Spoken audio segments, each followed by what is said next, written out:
ശരി ശരി. ശ്രീമതി ദീപ അനിൽ, ഇപ്പോൾ മദ്യം അന്യസംസ്ഥാനത്ത് നിന്നും കൊണ്ടുവരുന്നു, അതിൻ്റെ നിർമ്മാണവുമായി ബന്ധപ്പെട്ട GST അടക്കം അവർ തന്നെ സ്വന്തമാക്കുന്നു. നിരവധി വ്യവസായങ്ങൾ മറ്റ് സംസ്ഥാനങ്ങളിൽ നടക്കുമ്പോൾ കേരളം അത് നോക്കിക്കൊണ്ട് മാത്രം നിൽക്കുകയാണ്.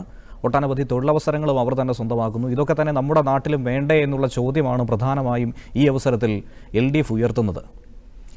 ഈ ഒരു കാര്യത്തിൽ മാത്രം പ്രത്യേകിച്ച് ഇപ്പോൾ പെട്ടെന്ന് ഒരു ബോധോദയം ഇടതുപക്ഷ ഗവൺമെൻറ്റിനുണ്ടായതിൻ്റെ പിന്നിൽ എന്താണെന്നുള്ളതാണ് ഇവിടെ എല്ലാവർക്കും മനസ്സിലായിരിക്കുന്നതും ആ പൂച്ചു വെളിയിൽ വന്നതും.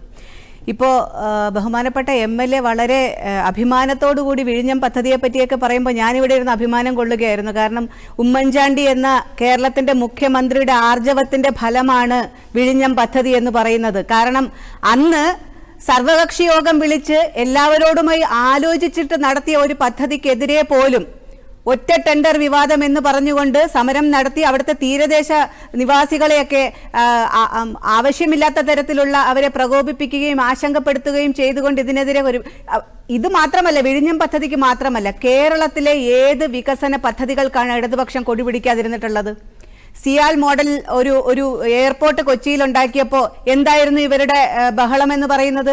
S ശർമ്മ എന്ന് പറയുന്ന ഇവരുടെ നേതാവ് എന്താ പറഞ്ഞത്? എൻ്റെ നെഞ്ചത്തുകൂടെ മാത്രമേ അവിടെ വിമാനം ഇറങ്ങുള്ളൂ എന്ന് പറഞ്ഞ ആളാണ് പിന്നീട് അതിൻ്റെ ഡയറക്ടർ ബോർഡ് മെമ്പറായിട്ട് വന്നത്. ഇങ്ങനെ ഏത് വികസനത്തെയും കൊടി പിടിച്ച് നശിപ്പിക്കാൻ ശ്രമിക്കുന്ന ഇവർ വിഴിഞ്ഞം പദ്ധതിയുടെ ക്രെഡിറ്റ് ഏറ്റെടുക്കുന്നുണ്ടെങ്കിൽ അത് ശ്രീ ഉമ്മൻചാണ്ടിക്ക് കൊടുക്കുന്ന ഏറ്റവും വലിയ ഒരു അംഗീകാരമായിട്ട് ഞങ്ങൾ കാണുകയാണ്. പിന്നെ ഇവിടെ 10 വർഷം കൊണ്ടാണ് ഇന്ത്യയിലും കേരളത്തിലുമൊക്കെ വികസനം വന്നതെന്ന് ഇവിടുത്തെ BJPയുടെ പ്രതിനിധി പറയുകയുണ്ടായി. കഷ്ടമെന്നേ പറയാനുള്ളൂ. കാരണം അദ്ദേഹം 10 വർഷത്തിന് മുൻപ് ഇന്ത്യ എന്താണെന്നും കേരളം എന്താണെന്നും പഠിച്ചിട്ട് വന്നിട്ട് വേണം ഇതൊക്കെ പറയേണ്ടിയിരുന്നത്. കാരണം ഇവിടെ ഉണ്ടായിട്ടുള്ള എല്ലാ വികസനങ്ങളുടെയും പിന്നിൽ UDF മാത്രമാണ്. നമ്മൾ നോക്കുകയാണെങ്കിൽ ഇവിടെ ഉണ്ടായി LDF എന്ത് വികസനം ഇവിടെ അദ്ദേഹം ഇവിടെ ഇന്ത്യ മുന്നണിയെ ഇന്ത്യ മുന്നണി എന്നൊക്കെ പറയുകയുണ്ടായി. ഞങ്ങൾ ഈ അമിത്ഷായുടെയും ഈ 10 വർഷം മുമ്പ് വന്ന നരേന്ദ്രമോദിയുടെ ഇന്ത്യ മുന്നണിയുമായിട്ടൊന്നും ഞങ്ങളൊരു മൽപ്പിടുത്തത്തിനും പോകുന്നില്ല. കാരണം ഇന്ത്യയിലെ ജനങ്ങൾക്കും കേരളത്തിലെ ജനങ്ങൾക്കും വ്യക്തമായി അറിയാം ഇന്ത്യ മുന്നണി എന്താണെന്നും ഇന്ത്യ മുന്നണി എന്താണെന്നും ഉള്ളത് അവർക്ക് വ്യക്തമായിട്ട് അറിയുന്നതാണ്. പിന്നെ ഇവിടെ ഈ ഒരു 2018 ബ്രൂവറി ഡിസ്റ്റിലറി വിവാദത്തിന്റെ പശ്ചാത്തലത്തിൽ സർക്കാർ തന്നെ നിയോഗിച്ച ഒരു നികുതി വകുപ്പ് പ്രിൻസിപ്പൽ സെക്രട്ടറിയുടെ റിപ്പോർട്ടുണ്ട്. കേരളത്തില് ബ്രൂവറികളും ഡിസ്റ്റിലറികളും അനുവദിക്കേണ്ടതില്ല എന്നുള്ള ഒരു റിപ്പോർട്ടുണ്ട്. അത് ഇതുവരെയും വെളിച്ചം കണ്ടിട്ടില്ല, അത് ഇതുവരെയും പുറത്തുവിട്ടിട്ടില്ല. അപ്പോൾ വളരെ ഗൂഢമായ ലക്ഷ്യത്തോടു കൂടി തന്നെയാണ് ഇപ്പൊ ഇവിടെ പറഞ്ഞ പോലെ ലോക്കൽ സെൽഫ് ഗവൺമെന്റ് തദ്ദേശ സ്വയംഭരണ സ്ഥാപനം, ആ പ്രദേശത്തെ ഭരിക്കുന്ന ആ ഒരു സ്ഥാപനം അതുപോലും അറിയാതെ എന്തിനാണ് പിന്നെ ഈ ഒരു പഞ്ചായത്തുകളും തദ്ദേശ സ്വയംഭരണ സ്ഥാപനങ്ങൾ എന്ന് പറഞ്ഞിട്ട് ഇങ്ങനെ അവർക്ക് മറ്റ് റൈറ്റുകൾ കൊടുത്ത് അവിടെ ഇരുത്തിയേക്കുന്നത്? ഈ ഒരു സ്ഥാപനത്തിന് വേണ്ടി സ്ഥലം എടുത്തത് കോളേജിന് വേണ്ടി എന്ന് പറഞ്ഞിട്ടാണ്.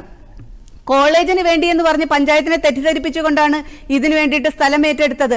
അവിടെ മതിലൊക്കെ കെട്ടി ഇവർ സേഫ് ആക്കുമ്പോൾ അവിടെ കോളേജ് തുടങ്ങാൻ പോകുന്നു എന്നാണ്. പിന്നെ കുട്ടികൾ ഇച്ചിരി ലഹരി ഉപയോഗിക്കണോണ്ടൊന്നും കുഴപ്പമൊന്നും ഇല്ല എന്ന് പറയുന്ന മന്ത്രിമാരുള്ള മന്ത്രിസഭയിൽ നിന്ന് കോളേജിന് വേണ്ടി എടുത്ത സ്ഥലത്ത് ഡിസ്റ്റിലറിയും വിദേശ മദ്യം നിർമ്മിക്കുന്നതിനുള്ള ഫാക്ടറിയൊക്കെ തുടങ്ങുന്നതിലൊന്നും നമുക്ക് അത്ഭുതപ്പെടേണ്ടതില്ല.